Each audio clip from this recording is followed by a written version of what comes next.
Герой войны против джунгар. Казахско-джунгарская война, длившаяся с 1643 года по 1756 год.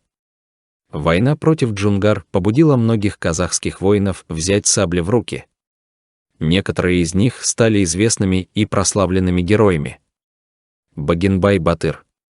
Из племени Аргын из рода Канжигалы, герой войны против джунгар.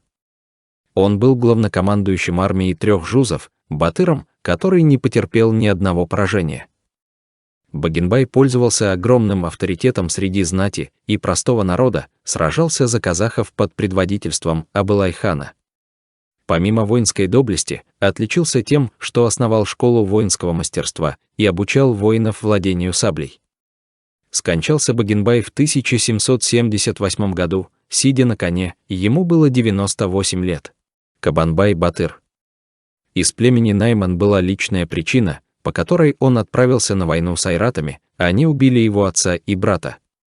Он был очень сильным, ловким, в бою ему не было равных.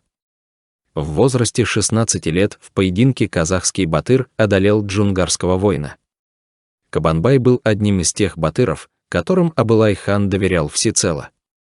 За всю свою жизнь Кабанбай не проиграл ни одной битвы и в личных сражениях убил 54 врагов. Раимбек-Батыр. Выходца из рода Албан, за его отвагу и мужество в боях против джунгар Абылай-хан назначил своим полководцем. Раимбек стал батыром в возрасте 17 лет после того, как победил в схватке Туранского тигра. Участвовал в сражениях против джунгар, спасая тысячи казахских семей от захватчиков. В Анракайском сражении под руководством Раимбека, Кабанбая и Багинбая казахская армия нанесла сокрушительное поражение джунгарам. Раимбек-Батыр отличался дипломатическими качествами, вел переговоры со знатью и представителями джунгар. Атиген-Батыр. Сражался с врагами казахского ханства с 15 лет. По преданию, 12 его старших братьев умерли от чумы. Убитому от горя отцу однажды приснился сон, в котором провидец сказал ему: «Не горюй, скоро у тебя родится сын, который будет стоить всех 12 умерших братьев и прославит свой народ». В 1740 году он очистил земли близ или от джунгар.